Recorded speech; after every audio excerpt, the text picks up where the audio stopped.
You are tuned in to a Fireside chat with Zany Mystic.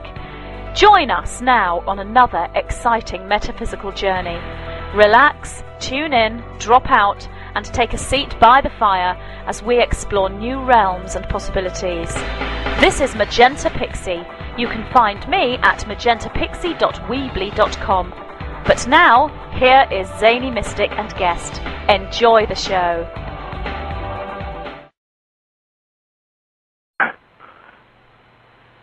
One? Where's zero?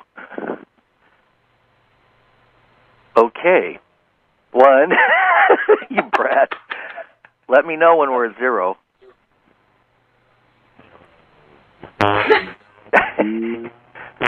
All right. Greetings, everyone, and welcome to a Fireside Chat with Zany Mystic. I am your host today, Lance White, and today my guest is George Kavassilas, who returns to do the second of 3 shows. In 2003, George was to have an experience that changed everything. His galactic family visited and picked him up and took him to a large ship situated closer to the Sirius star system. They facilitated an experience which saw George take a journey with his conscious spirit up through the dimensions of our universe, and he got to rediscover what life here in this universe is all about. He was able to once again know who we all are and where we come from and where we are headed. He makes a distinction between the spiritual hierarchy and the Galactic Council of Light as his true family, which is not the same as the group calling themselves the Galactic Federation of Light. Having exposed the distortions fed him from the Galactic Federation of Light in 2004, he is here to reveal the deception and lies being imposed upon humanity from behind the scenes to empower people from within, which allows us to better make decisions during this time of the great change. When I first saw and heard George in an interview, I knew that he was authentic and could help us comprehend the vast cosmic drama which is unfolding today. This is the second of 3 shows, and I will, without further ado, welcome George to the show now. Hi, George. How are you today? Very well, thanks, Lance. Hi, mate. Thank you very much for inviting me back on. It is my pleasure to talk with you. To me, you have so many pieces of the vast cosmic jigsaw puzzle that so many of us are scratching our heads puzzling about. So it's really an honor and a pleasure to talk with you at any time. Well, thank you. Thank you very much. Well, now, in our first show, we covered a great deal of cosmic territory, so people can listen to that if they like. And, of course, you have many wonderful DVDs. The one that I have been listening to is the one you did in Australia at the Equinox, and that's a 4th DVD set, which is just spectacular. And, of course, there are many interviews on your website, which is... I don't have it written down. Would you tell us right now what your website is so that we can start out? Sure. It's our-journey-home.com or our-journey-home.com. Great. Now, we could do a couple of different things. We can do George Unplugged and let you just kind of see where Spirit takes you. Or we can go to specific questions if you like, and one of the things that I would like to address during this interview today at some point is your mentioning of the Earth journey and the changes, the drastic changes that are coming before 2013. And one of the things that we can talk about is how the crust is going to collapse towards the center and go inside out. Now, a lot of people will be alarmed about this because we all have certain bodily fears which go back maybe to previous incarnations when there were disasters. And, of course, there is the inclination to self-preserve. So that is a possibility to talk about the dramatic changes that are coming to us as the evolution of the Earth comes about. Yeah, well, that actual process, we won't be around to see that because we'll be in a different frequency. So that will be the process of the much lower vibratory energies Whether it does actually happen that way or not still remain to be seen. That's the way I understand it's going to take place. Whether I'm looking at a potentiality or I'm looking at the realistic timeline, I have to be real and honest about that and bring clarity to the situation. And because I'm exploring my journey and my understandings and interpretations constantly, I'm always analysing. So I won't just say something and that'll be set in stone, and I want to defend it because my ego needs to. I'll always look at things and I'll be open for flexibility and movement within my concepts and ideas and understanding. So the way I still understand that is that let me put it this way, if you look out at the natural environment, I just cannot see how our Earth Mother wants to continue to have that vibration on her body, on her planetary body. I can't see that. I can't feel that energy will continue. It makes no sense to me that she would want a natural environment that's completely barbaric, that everything is killing everything in order to survive. Yeah. So for me, that has to be transmuted as well. Now, how she literally, physically, mechanically goes about it, what the actual physical process of removing that, it's kind of like when a bird is born, like a chicken hatches from an egg. If you look at what's in the middle of the Earth, it's a female version of our sun. So you've got the feminine Christ Sophia energy, which is in the center of our planet. And what we have around on the outside of that is the hard crust. It's the shell of the egg. It's the outer crust of the egg, and it's also the lower ego, the lower egoic personality of our divine Earth Mother, of the divine feminine. And so the very vibration of the existence of that crust, that foundation, that vibrational foundation that the natural environment is existing on, to me, is not an energetic match with where we're headed and where Mother Earth is headed. It's what are her intentions as a planetary being, a planetary body.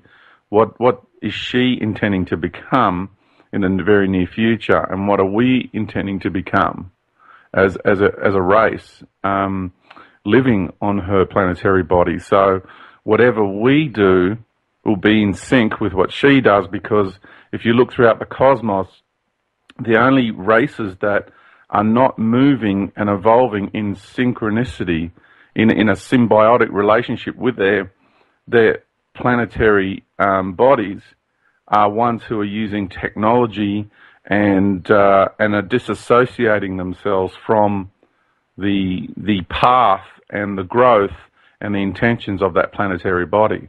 Now, I'm not disassociating myself from my Earth Mother. I'm actually synchronizing myself more and more with her all the time. I'm rekindling that forgotten relationship.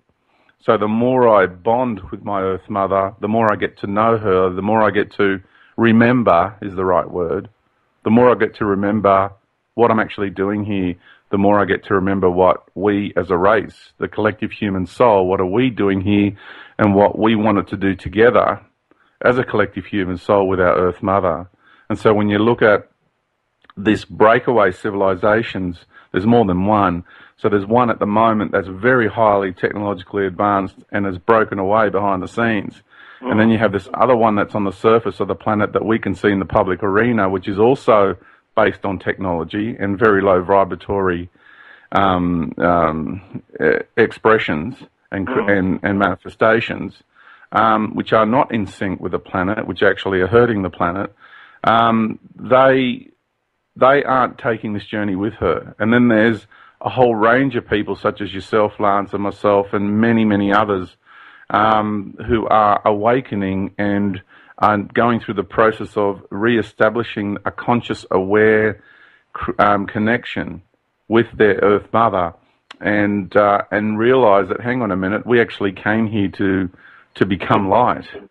So when our Earth Mother wants to become light, she needs to shed all the lower egoic energies of her earthly personality, like we as individuals need to shed our lower egoic personalities, because we're moving into a higher vibration, and the higher vibrations cannot facilitate those old ways, those old patterns, those vibratory patterns which are more desire-driven, more instinctive-driven,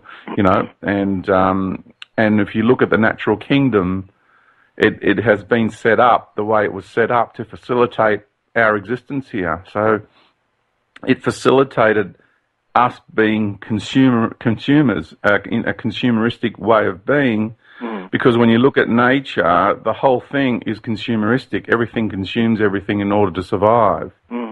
So it's been symbiotic, but now we're getting to the point where that has served its purpose. We're coming to the end of that era, and we're coming to the end of that epoch, and therefore it's served its purpose. It is no longer required. It's no longer required by us, and it's no longer required by our Earth Mother. So that has to be transmuted in one way or another. Now, how that's going to happen, I've put forward one way that it's going to happen. It could happen in another way. And I'm open to suggestions. At this point in time, I just see that from the perspective of the lower domains, of the beings that will remain behind and not transform into this higher state, when they look back at the Earth, that is what they were going to see. They were going to eventually see the crust imploding into the center of the Earth, and the Earth becoming a star, because she's turning inside out, because that's what we're doing. We're turning inside out. And so we are moving into this higher frequency of light, and so is our Earth Mother. So I was just trying to explain or bring about an explanation of the physical processes that our Earth Mother will probably and possibly go through in order to shed her lower ego. I was trying to explain how she'd go about through the process of getting rid of that natural environment and the crust. Well, that makes a lot of sense, and of course, it's possible that each expression or fragmentation has its own particular journey, but it does seem like you're suggesting that there has to be some kind of some kind of transcendence of the symbiotic nature that has been, this dog-eat-dog kind of thing, bacteria eating flesh and so on and so forth. And as you know, and you brought forth, that technology has been exploited through various black operations and scientific research to the point that there's enough to kill everybody here many, many, many times over. And it seems that this whole planet has been converted into kind of a living Death Star, in a sense, that's being weaponized and militarized. So that all has to be integrated and transmuted, it would seem. Or not. It does need to be transmuted. It really does. It needs to be... It either has to be transmuted or it needs to be removed from this earthly domain. She is going about changing her frequency. So anything that doesn't match with the new frequencies that are coming in, then her new frequencies are going to become detrimental to anything else that wants to continue to function in a way other than the direction that she's heading. Now, is it accurate, or is it reasonable to think that these frequencies are being transmitted from the various cores, from the core of the sun, for instance, to the core of the galaxy and the core of the central galaxies, that the Creator is impulsing directly? Absolutely. That's exactly what's taking place. Okay. And the 2012 alignment is exactly that, is the alignment not only somewhat physically but mostly energetically with the core of the galaxy. It's an energetic alignment. It's a it's a conscious alignment. So we have, when a mother gives birth to a child, there's a massive, in the beginning of the birthing process, as the process is beginning, there's a massive surge of blood and nutrients that go down that umbilical cord. Now, the serpent rope, to me, when I draw back on my life I had in Palenque and what we understood the serpent rope to be then, is that the serpent rope is an umbilical cord. It's what connects us to the center of the galaxy. And that energetic stream, that river of life, is now having massive surges of energy because it's coming to this solar system and then to this planetary body, because this planetary body is giving birth. So the galactic mother is sending massive amounts of blood and nutrients in the form of energy down that umbilical cord to the core of the sun, and then to the core of her earthly planetary body, because it's the same consciousness. And she's going through the process of giving birth to a whole new race in the universe. And for me, that's what's taking place. Now, you might have referred to this as Homo luminous. Is that accurate? Yeah, we're becoming Homo luminous from Homo sapien. Right, because because to me, Homo sapio means earth rotten. And it has different meanings for different people.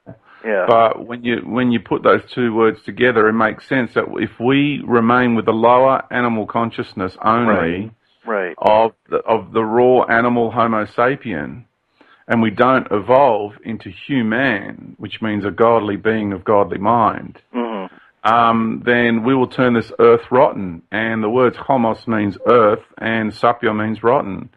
And what we are becoming is Homo luminous. So the earth is becoming illuminated, and we are of the earth. So we're all becoming illuminated. Right. Now, the Creator would also be in this process with us, right? Because that's part of the evolution of the Creator's journey. Yeah, absolutely. I mean, that's who the sun is, and that's who the earth is.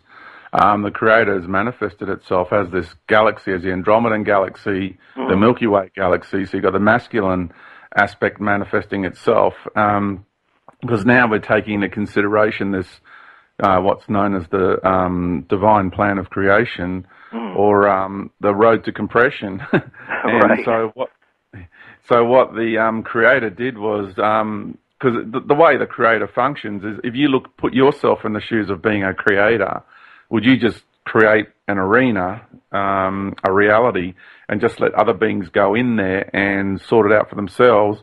Or are you actually going to get down and experience everything within that? Sure, you experience it through everything. That's granted.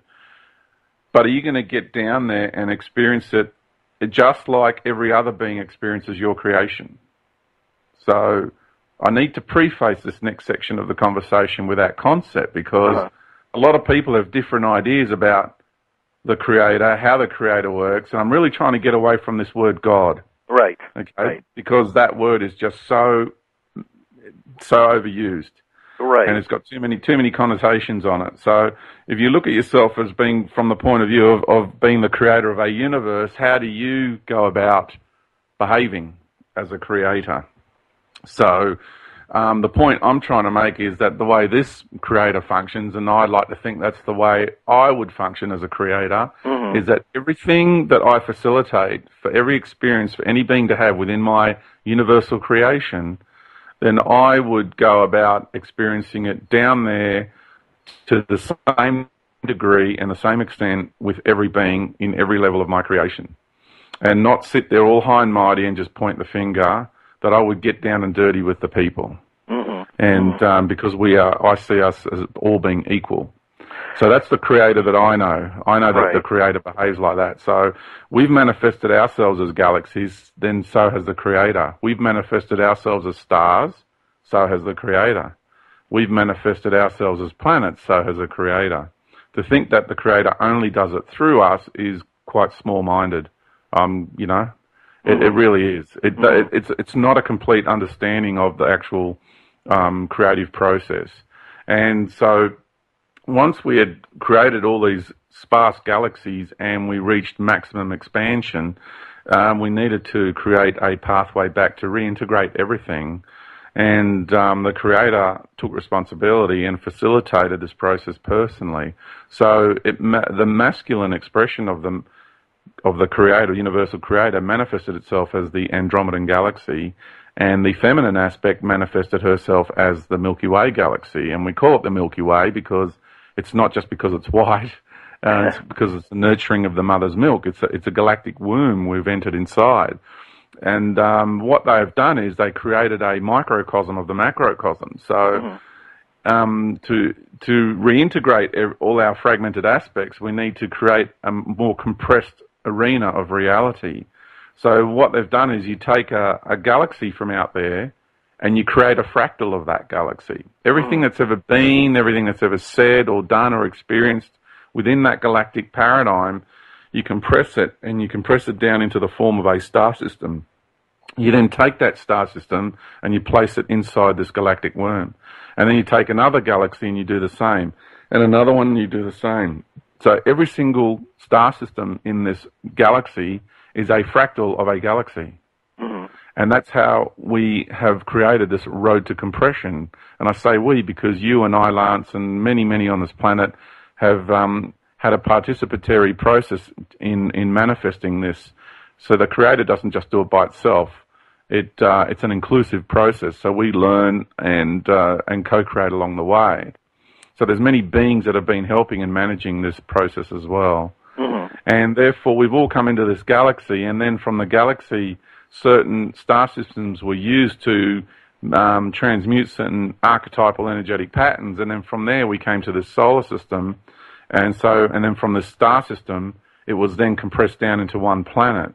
So you can see we've been on this road to compression, and that explains why this reality is so dense, because we're on the densest, and when I say dense, I don't mean the lowest in vibration, I mean the densest in the way of compression. And because there's actually the second and first dimensions below the third, which are different again. And so this third dimensional compressed version of reality that we're inside of is the microcosm of the macrocosm. So here you have a planetary body that actually has the whole universe represented on one planetary body. It's just an amazing, amazing creation. And that's an understatement, to be sure. Yeah. It does seem, too, that we're replaying certain cosmic dramas in the Atlantis play that was taken over by the forces of limitation, let's say, and same thing with the Egyptian play and the pyramidal structures and so on and so forth. Are we now integrating all of these different manifestations that reached a certain point? Did they ascend in their own right? Or are these kind of dramas that have replayed and replayed, and now is the grand finale drama in which we incorporate all of these different plays that have taken place and these different dramas and galactic wars and so on and so forth? Yeah, that's right. It has been a massive drama, and now is the grand moment where everything becomes integrated, where everything is brought back into 0 point, and balance is reestablished. And all these other previous epochs and eras that you just mentioned, they didn't reach a pinnacle. They began as a pinnacle and slowly descended, because this planet has been on the path of descent for a very, very, very long time.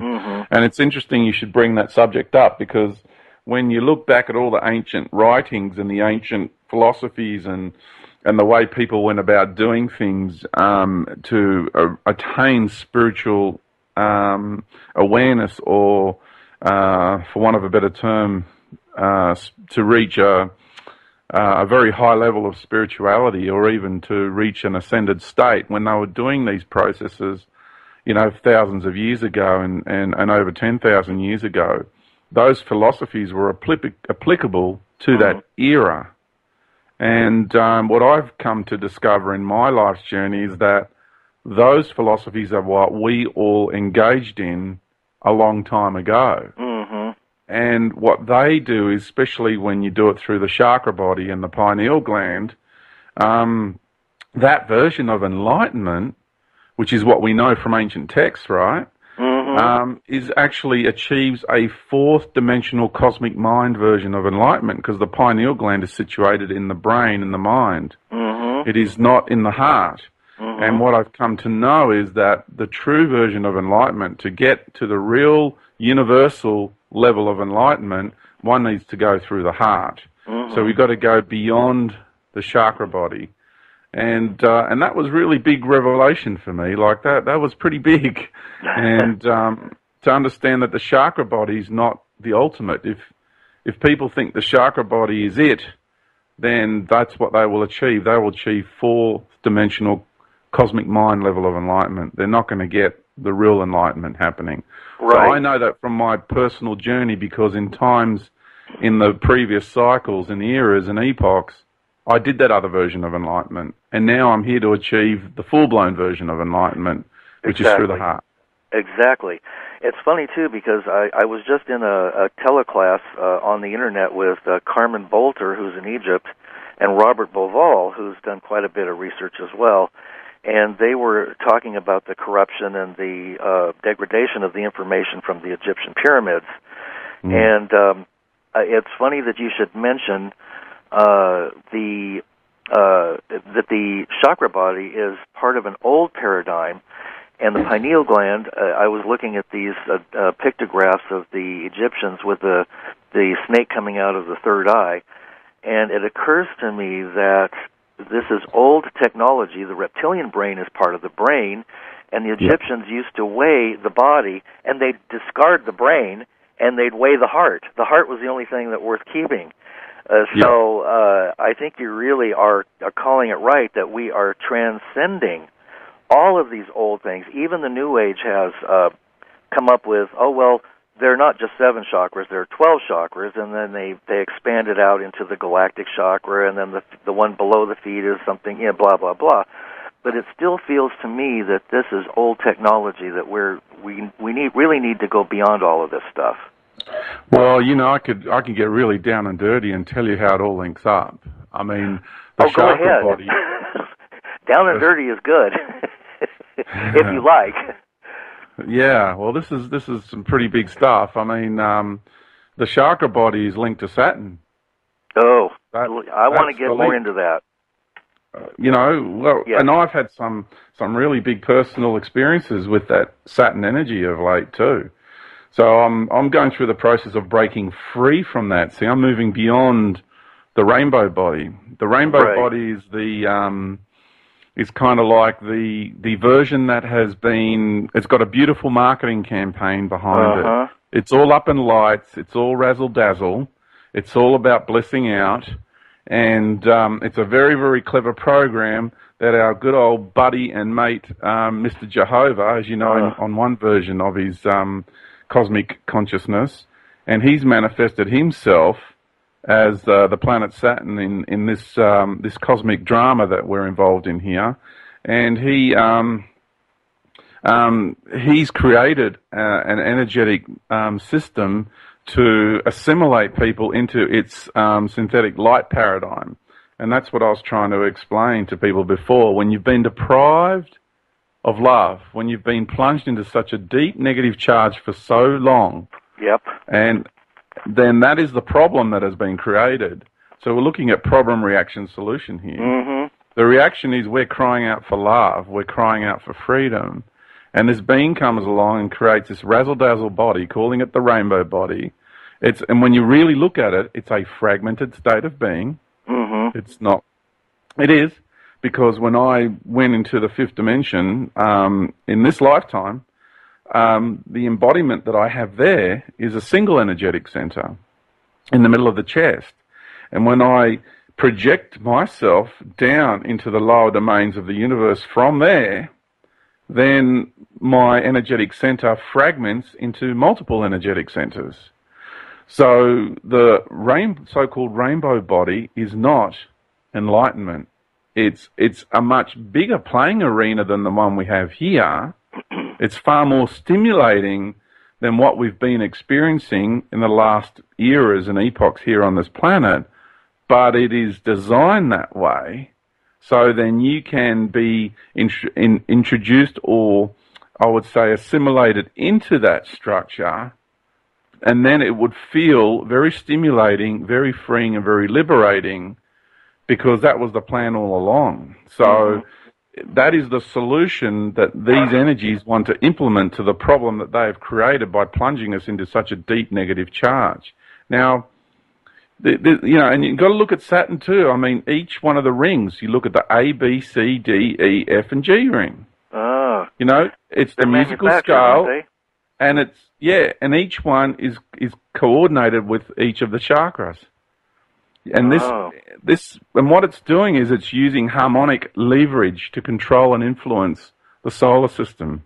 And the whole thing has been revealed. I mean, if you look at the work of Santo Bonacci, he shows he's come across some fantastic information, and it reveals I would say the deep secrets of astrotheology, of how the whole structure that has been created within our solar system in the past few eras, and the way it's been locked into our bodies, and the way we've been locked into a particular time frame, and under the influence of Saturn, it's all there. And it is what the church is functioning from. It is the same energy, the same energetic patterns. And Saturn equates with the crown chakra. He sees himself as top dog. He's the man. And he's been trying to take control of the solar system from the sun for a very, very long time.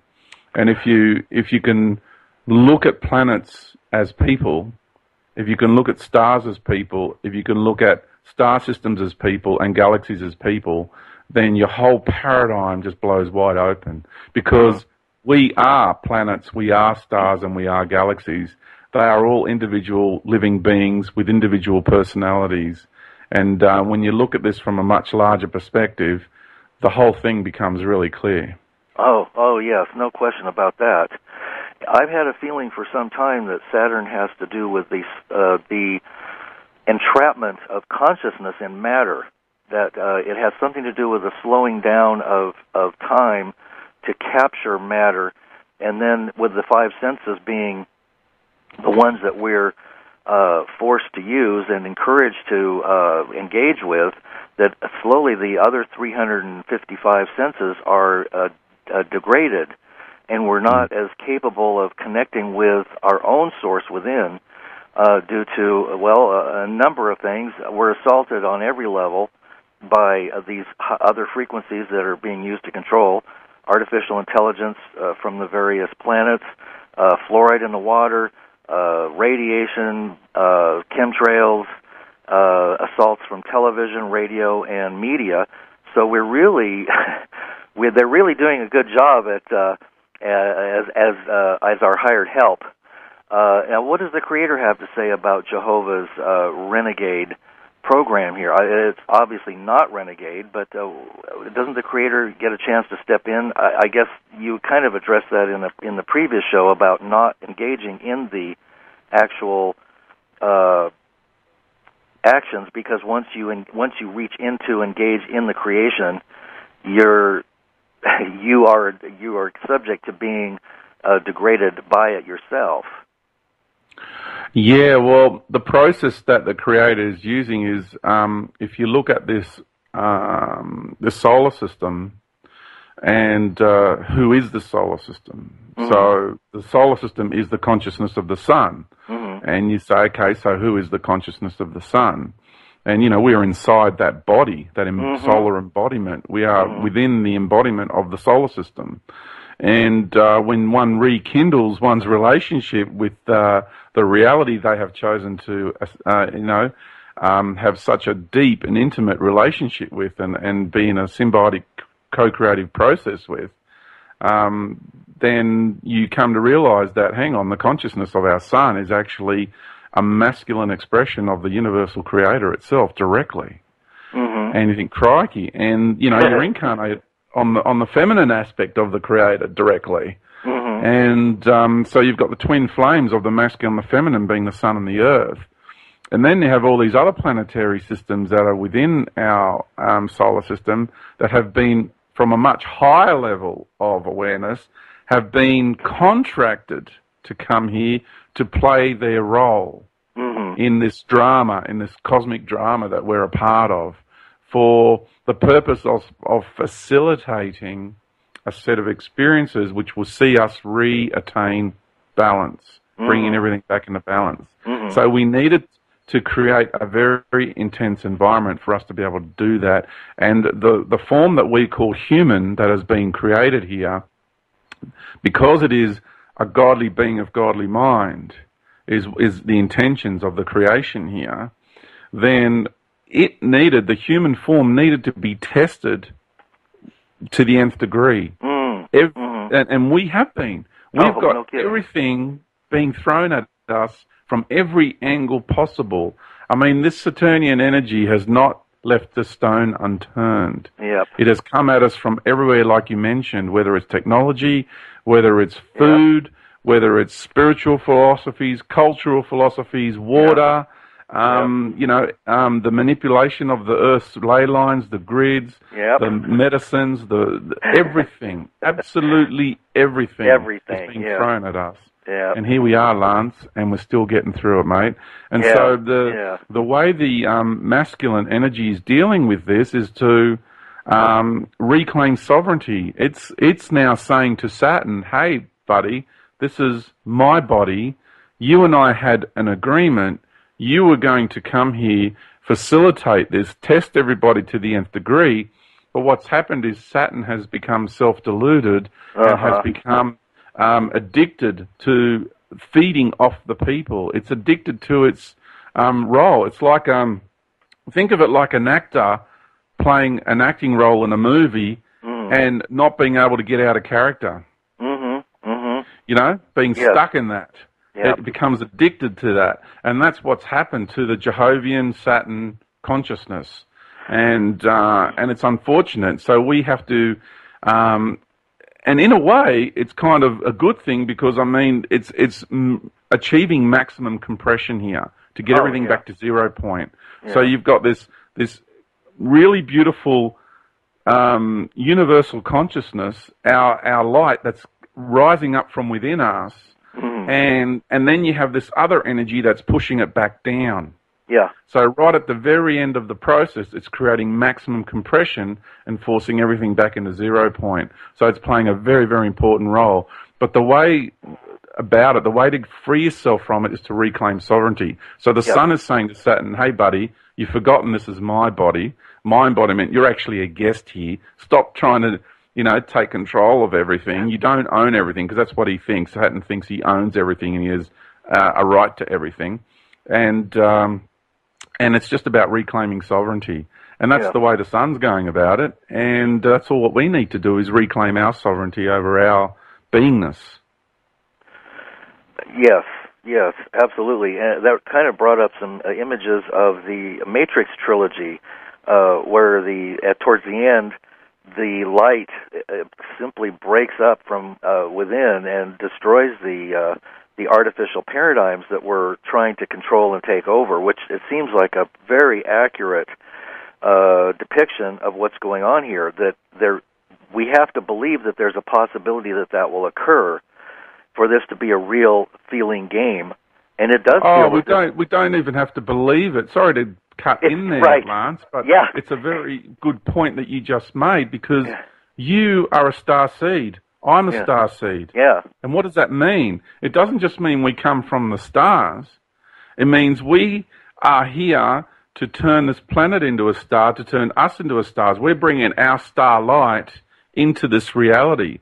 So we're the ones that have injected ourselves. Think of us as a good virus that's been injected into this reality to transform it from the inside out. And that's what we're doing. So anybody like you and I and anybody who's listening to this, all we need to do is just be authentic, is just be who we truly are. And the more we do that, the more we activate our internal light, and the more we transform this reality from the inside out. Absolutely. And that kind of gets into the the paradox of choice again. That technically, if we choose the high road, the lower road begins to disappear. But at a higher level, beyond the fifth level, the fifth dimension or density and beyond, there is no choice because that's the higher self / source creation. Yeah, that's right. Ultimately, there is no choice. But we can still enjoy. Our egos sometimes like to have the appearance as though it's got choice. Oh, look what I did, and I pull out a plum. Yeah. So I like what you say, too, about the moon being a control system for the divine feminine, or the feminine here, and that it was literally brought into orbit. That makes so much more sense to me than, because the moon doesn't ever change its face. It always has its false face in front of us, and it's just perfectly aligned with solar eclipses and the rest of it, and we never get to see the dark side or the other side of the moon. Do you feel like going a little bit into that at all, or? Sure. I mean, the moon is spinning on its axis. People think it doesn't spin, but it must do. It has to. It has to, yeah. Yeah. Otherwise, it can't maintain. If it didn't spin, then all sides would be seen. Right. as it moves around. Yeah. So it does spin on its axis, but it does it so perfectly. Yes. We only ever see one side of it, and even after 1,000 years, you still see one side of it. I mean, it's just been created, not created, it's been set up. Well, about 6,000 years ago, according to what you were saying in the video. Yeah, but it's about 6,000 years. I mean, I don't see anywhere the evidence of the moon existing prior to that. And even there are so many references to the time before the moon, not only in the Bible, but there's so many other references in ancient, scripts and teachings of the time before the moon. There's many. And I don't have it right in front of me, but a friend of mine sent me a list of all the references of the time before the moon. There's a whole page full of references. So, and yes, it is in the Bible of the time before the moon, but you won't get it in the modern day King James Version. You have to go back to the Aramaic, and you'll see it there because it was conveniently lost in translation. Yeah. How convenient. And so the moon does act as a ball and chain around the feminine. I mean, originally it was used to seed life. It was built by the Pleiadians, and it was a beautiful, beautiful vessel, and it was a real beacon of life in our cosmos, and especially in this galaxy.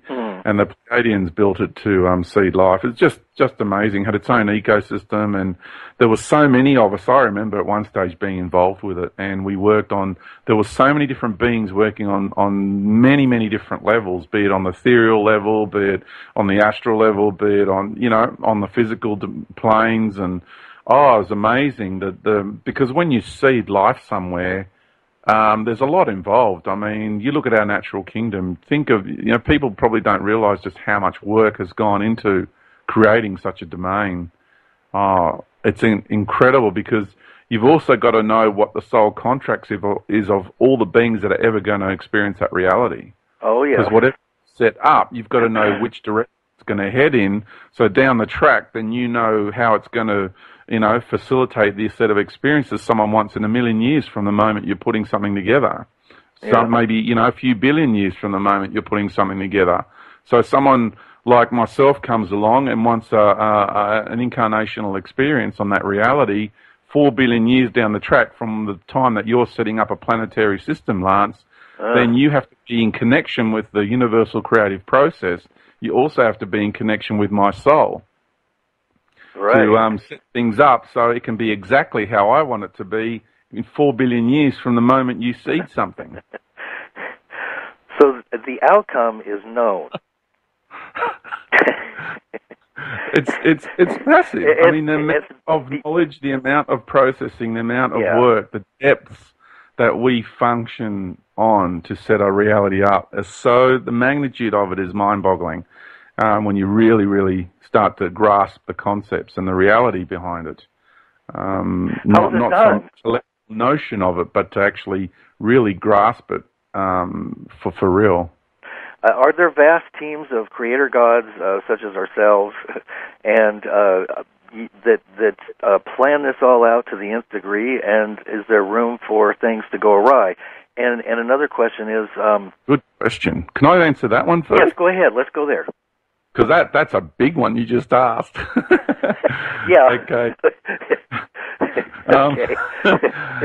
Okay, there are teams. Every reality's got teams. Every galaxy, every star system has its teams of co-creator beings.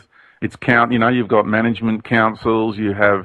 Because you've got all these different levels of life. I mean, if you look at ours, you've got the natural environment, and even within that, you've got your plant kingdoms and your aquatic kingdoms. You have your insect kingdoms, and even within that, you've got hierarchies and different levels of realities and interactions and infrastructure. So it's a massive, massive process.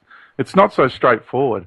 Like I said, the way this universal creator functions and the way we do as universal creators with our own universes is we use a co-creative process. It's an involved process. It's a participatory process, and it needs to be that way because that's how beings learn. That's how beings gain wisdom through their co-creative experiences. And it's so yes, the answer to that question is yes. Is there room for things to go awry?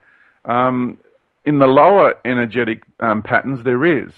Because the parts of us, we function in a multidimensional format, so from the higher levels, there's no room because everything is set. Everything is created from up there, and that in the lower domains, that's how it will be. Now, the parts of us that we project from up there down into that arena, where we are having a more dense, a more physical, and more involved process down in the nitty-gritties, getting down and dirty with it, and getting down and enlightened with it, that is the area where is considered the drama, the cosmic drama. And so, yes, on those levels, and there's many within that, there is room for things to move and change. And a lot of people reconnect with that aspect of themselves. Like some people say to me, I was told I had to come to this planet. I'm going, no, you chose to come here. And they're like, no, they say to me, I was told. And they can't move beyond that aspect of themselves. And I'm saying, no, because if someone's saying that to me, then they're just playing victim. It's just victimhood. And they're not getting in touch with their greater aspect of self, because that means that they are, if they think that they were forced to come here and they had no say in it, then that means they are subservient to something. So I say to all the people that think in that way, is your spirit subservient to something? Because I know mine isn't. Right. My essence is pure and sanctified. There is nothing that is greater than me. There is nothing that is greater than you. There is nothing that is greater than all of us. We're all infinite and eternal. So I'm not subservient to anything. I take responsibility for my creations and wherever I am in life. So I'm here because I've created it. All my pain, all my suffering is happening because that's what I wanted. Yes. Yes. And I love how you share about having done it all, that you have been the darkest of the dark. And so you have done those things which you have experienced in this lifetime as having been done to you. Yeah. Yeah. And it seems that it just has to be that way. It's not a pleasant thing to, it's not an easy thing to digest at the intellectual level, because the mind wants to weasel out of everything and it doesn't want to accept responsibility. But the fact of the matter is that at some level we have to be responsible, and we are creating this, and we are co-creating, and so it works on every level multidimensionally, as you just said. He here, Lance. Oh, thank you, buddy. Now, what about one of the things that I just remembered I have some curiosity about is the Earth's tilt. It just doesn't feel right that is something. It just seems like something happened, or something is out of whack, that it's that the Earth is spinning around at some kind of strange degree on its axis, which is causing all these precessions and the equinox and the astrological signs. It seems like that all needs to be adjusted somehow, that it's been set up for as an experience, to experience all of these different aspects, but that this needs to come to an end, that the tilt needs to be corrected, whatever that means, before it can then be reintegrated into the harmonics of no tilt. Am I saying anything that resonates for you? Everything you just said resonates with me. The reason there is the tilt there that creates the precession of the equinoxes is a function of duality. So when we want to ascend, we need to recenter ourselves. We have to find center. And so does Mother Earth. She needs to find center. And when we look at it from that point of view, then obviously that angle needs to change. Mother Earth needs to straighten up on her axis and find center again. So to me, that is what's actually already begun. That straightening up has already started. And good. People are seeing the sun rising in different places than they did before. The Arctics, both Arctic and Antarctica, the sun is rising when it's not meant to. They're having daylight when they're meant to have darkness, you know, and there's times having darkness when they're meant to be having daylight. So the whole thing is already changing in its angle, and also the poles are already shifting around, the magnetic poles. Oh yeah, they're moving around like crazy. I mean, the airline industry has to readjust its instruments on a regular basis, recalibrate things because it's moving around so much. And that's what's happening. Big Mama is starting to readjust herself, reposition herself, because she's finding center. She's ascending. So all the same processes we need to go through as beings, so does she as a planetary being. It seems that there might be a period after 2012, between 2012 and the first equinox in 2013. I think you mentioned this, that she will literally sit up and take notice that her body, maybe this is the etheric body, will sit up and correct herself, and that the moon, the influence of the moon, the gravitational pull and the restrictions that have been set up through the moon will be removed. Is that something that is pie in the sky, literally? No, for me, that's a reality of what needs to happen, because the energetic vibrations that just simply emanate from the Earth, these new vibrations that are coming from within us and from within the subatomic level of us and the subatomic level of the Earth. I mean, we're turning inside out. And so we're transforming from the inside out. And that energy that we're expressing, that is emanating from the Earth now, is actually detrimental to the moon in its current state and the beings that live in the moon. It is bad for them. That vibrational energy is detrimental to them and is, in fact, harmful for them, for their way of life, for their state of being.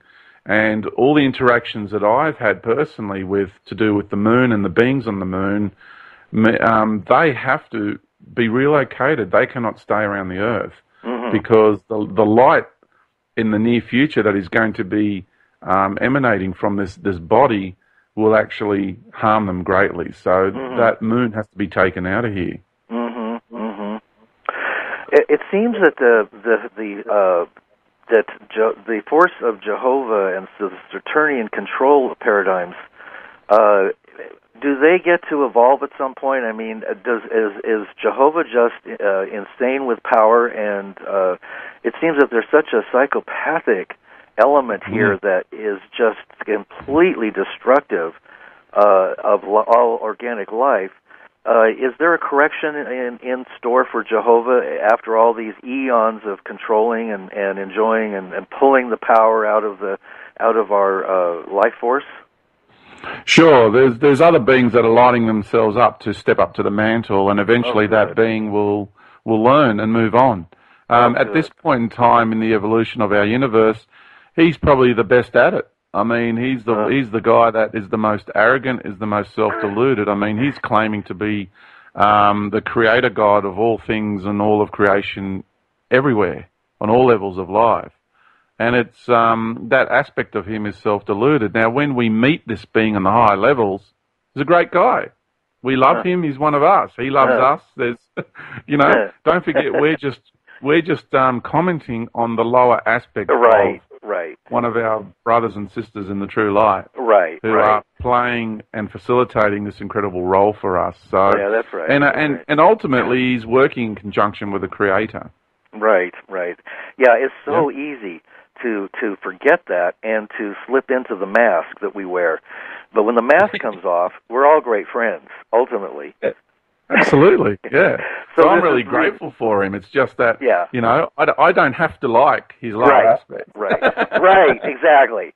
And we don't have to. I love the being, but I don't have to like who he is down here. right, because it's pretty snaky down here. It is a pretty nasty place in some ways for the lower aspects of ourselves to experience.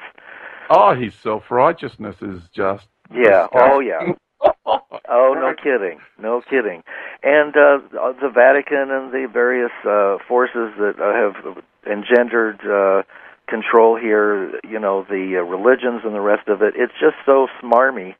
It just seems that people would be clearly disillusioned by now and start waking up and just stop feeding that whole mechanism that is controlling.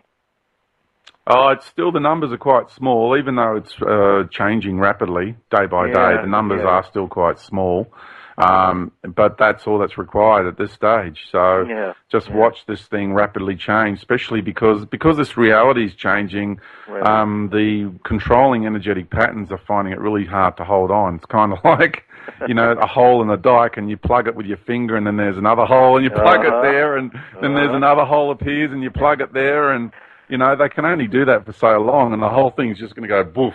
Yeah. And it's going to give, and everything's going to transform really quite rapidly and quite quickly. It's not going to be a long, drawn-out process that most people think it's going to be. That's just not how, the dark behaves. It's not what's happening. I mean, they're trying to push down the clamps as much as they can for as long as they can, because they've never, ever, ever had a feed energetically is the way they're feeding now, so they're going to milk this for all it's worth. Yeah, because some people talk about, after 2013 and on into 2017 and 2020, I just can't see, intuitively and psychically, I can't see into those dates. I can't see beyond 2013 for sure, but even 2012 seems like it's iffy. Well, it's interesting because when I was doing my talks last year, touring around the world, I would say to people, put up your hands, anybody who can feel and see into next year, and you might get 1 out of 100. I think the most we got was about 12 out of 100 putting their hands up, but nobody else could. And I'm like, well, I can't. All my friends can't. We couldn't see into next year. Only now do I have a bit of a feeling of I've got some sort of plans for next year, but even those, in the process of planning them, I've got this underlying sense that might not actually happen. Right. So it's kind of like, make sure that whatever you plan for this year is open for change. Like, don't set anything firm, because if there's an energetic pattern that is more prevalent than anything right now, it's change. Change. So get ready for change. And when you can embrace change, then you can just, like you said in your book so wonderfully, to be like a tree that bends in the breeze, or to be like that seaweed that flows backwards and forwards with the ebbs and the flows of the tide. I mean, it's just brilliant. And crikey, Lance, that book, mate, really, what a fantastic book. And I recommend anybody to read Lance's book. And I've got to say that we need to ebb and flow. We really do need to ebb and flow with the way this reality is changing. Oh, well, thank you so much. I really appreciate that, because you know how it is with a book. It gets put out there, and then it just kind of disappears. So I appreciate that you've read it and that you enjoyed it. I haven't read the whole book yet, well, but you don't I'm in have the process to. I mean, you can open it Cynthia's anywhere read and the get book something from start terrific. to finish. I'm not much of a reader personally, Yeah. but I'm in the process of reading it, and Cynthia's been reading bits out to me, and we've been really enjoying it. So, wonderful. you know, I'm going to get my teeth into it personally, and I got to say that the things that you've shared in that book, I recommend everybody to read it, and just from the heartfelt authenticity, you're coming from the heart, and your life's experiences has just amazed us, Lance. You really, you know, because I'm a person who comments on my life's experiences, and I must say you are too. You're not coming from just the intellectual process. No, I mean, it seems like we came here to do this, so what's the point of hiding and masking and stuffing and the rest of it? You know, it's time to let this stuff up and out. Our own experience is really important. And being authentic, which is what you are and what you talk about and what you encourage us to do, is really the only thing there is to do. You know, just be yourself. And stop looking for gurus and you know, the violet flame and the purple flame and this flame and that flame. It's all within us. And that's one of the most beautiful things of your message, George, is that you encourage us to not go within, we are within, but to bring our light out. Yeah, shine your light. Shine be the your star light. seed. Be the star seed that you truly are. Exactly. Well, I honestly don't know how much time we have left. I think we're at the end of the show or the end of the hour. But feel free to share any closing thoughts that you'd like to with us, and mention your website once again, because I really want everybody to get your message and to become Georgites. After I told everybody, don't follow anybody. But that's exactly against my ethos. I know. Me too. I really appreciate the concept you were trying to share there. For me, I don't want followers, but it's really important that we take into consideration what people have to say. So I ask people, please consider what I say, and seriously consider. And I know personally that if you do consider, because I'm getting feedback from people around me and all over the world, if you do seriously take into consideration the things that I'm sharing with you, and you do go within, you will see for yourself. The proof will be within you, and then your life just transforms all around you. It does, and you will get to see exactly how many programs you're running, what programs you're running. Because when you get to the raw core essence of energy of this universe and who and what we are, then it goes beyond all the layers of illusions, of lies, of programs, of belief systems. And the more you delve into this work and this information, the more you're going to realize just how programmed you are. And I'm still working through mine. And so I'm not coming from a place of elitism or self-righteousness. I'm constantly working on myself. So please understand that there is a reality that's deep inside each and every one of us, and got to get to your core authentic self. Well, beautifully said, George. Thank you so much for being with us today again, and I look forward to our last chat. Well, it won't be our last, but the third in this series. And I guess that's a wrap for today. Okay, Lance. Well, thank you, my dear spiritual brother. I much appreciate our working together once again. Yes. We've done this before somewhere else. Yes, definitely. There's no question about it. This all feels like it's scripted. You know, there are moments when I just feel like the lines are just being delivered, you know, through this body, and they've already been written, and we're up there, you know, having a big joke and laughing and having a great old time. So there is hope around the corner, and the light is wonderful. Yeah, thanks, mate. All right, thank you very much. We'll talk again soon, I know. Yeah, we will. Thank you. All right. Bye-bye, everybody.